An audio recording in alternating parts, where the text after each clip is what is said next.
তাৰ বাবে আজি আকৌ এবাৰ মাতিলে ৰৈ ৰৈ বিনালে চাবলৈ গ'ল প্ৰতিগৰাকী দৰ্শকে সিনেমা গৃহৰ পৰা ওলোৱাৰ পিছত চলচ্চিত্ৰ গৃহৰ পৰা ওলোৱাৰ পিছত কান্দি কান্দি জুবিন গাৰ্গৰ বাবে ন্যায় বিচাৰিলে জুবিন গাৰ্গৰ বলিষ্ঠ অভিনয় ৰৈ ৰৈ বিনালে দেখি প্ৰতিগৰাকী দৰ্শকে আজি জুবিন গাৰ্গৰ অভাৱ উপলব্ধি কৰিলে আৰু জুবিন গাৰ্গ যে আমাৰ মাজত নাই সেই কথাটো আকৌ এবাৰ ভাবি হুকত ভাগি পৰিল প্ৰতিগৰাকী দৰ্শক জুবিন গাৰ্গৰ বাবে আকৌ এবাৰ ন্যায় বিচাৰিলে আৰু সেই ন্যায় প্ৰতিগৰাকী দৰ্শকে আজি সিনেমা গৃহৰ পৰা ওলোৱাৰ পিছত সিনেমাখন চোৱাৰ পিছত প্ৰতিগৰাকী দৰ্শকে আজি সেই কথাটো কৈছে জুবিন গাৰ্গক আজি দেখাৰ পিছত আমি আপোনালোকক এই মুহূৰ্তত খেয়া জনাইছো যে জুবিন গাৰ্গক আজি সিনেমাত দেখাৰ পিছত আজি সকলো হুকত ভাগি পৰিছে আজি উজনিৰ পৰা নামনিলৈ খদিয়াৰ পৰা ধুবুৰীলৈ অসমৰ প্ৰতিটো প্ৰান্ততে আকাশে বতাহে কেৱল এটাই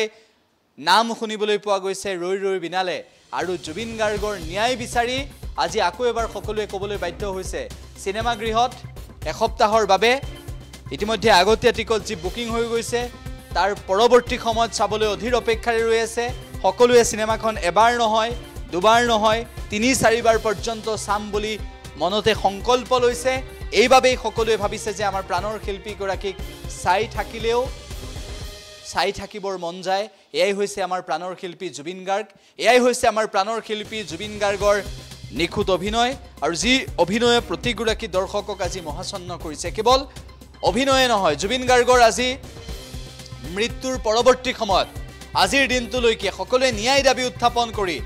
জাষ্টিস ফৰ জুবিন গাৰ্গ লিখিছিল আৰু আজিৰ তাৰিখত দৰ্শকসকলে কি ক'ব বিচাৰিছে সেয়া আমি শুনাব বিচাৰিছো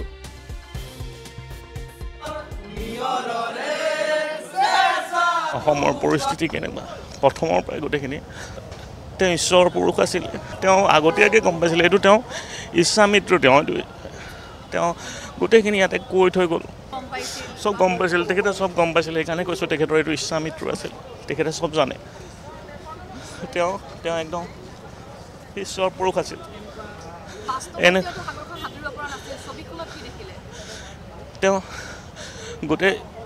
জীৱনটোৱে সাঁতুৰি একচুৱেলি ভাগৰি পৰিছিল তেওঁ ভাগৰি পৰিছিল খুবেই ভাল লাগিলে আৰু যে এনেকুৱা এজন মানুহ যে নাপাম সেইটোৱে বৰ দুখ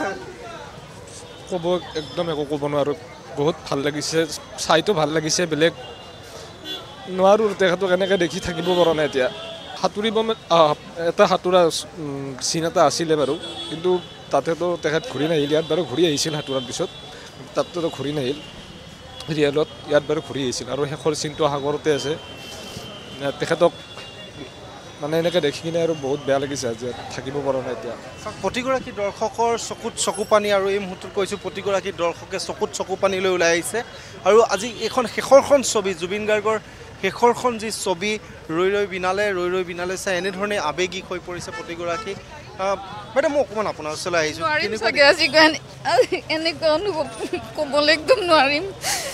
বহুত ভাল হৈছে ফিল্মখন বহুতেই বেছি ভাল হৈছে আৰু তেওঁ যেন সকলোখিনি জানিছিলে আগতে ফিল্মখন চায়ে গম পাব মানে ভৱিষ্যতবাণী যেন কৰিছে তেওঁ এনেকৈ মানে ঢুকাব নেকি সেইবোৰ মানে চব ফিল্মখনৰ দ্বাৰাই দেখা যায় আৰু মানে তেওঁলোকক যাতে এনেকুৱা শাস্তি দিয়ে নহয় সেইটোৱে মানে ন্যায় লাগে জুবিন দা সঁচাকৈ জয় জুবিন দা মানে মইতো এতিয়া সেইবোৰ ক'ব নোৱাৰিম চিনেমাখন চবেই চাওক মই সেইটো কৈছোঁ আৰু চবেই চাব বাৰু জুবিন দাৰ বস্তু নোচোৱাৰ কথা আহি নপৰে শেষৰ মুভি আৰু জুবিন দাই যিবোৰ কথা কৈছিলে ঠিক তেনেকৈ মানে হৈছে বস্তুবোৰ মানে কি ইমান কথা কেনেকৈ জানিছিল মানে মহাপুৰুষ তেখেত মানে কি ক'ম আৰু শেষখন বুলি ক'ব নোৱাৰোঁ আমি জুবিন দাই আমাক ঘূৰাই লাগে ক'ব নোৱাৰোঁ দিয়ক মই আৰু বহুত বেছি বেয়া লাগিছে তেওঁক বহুত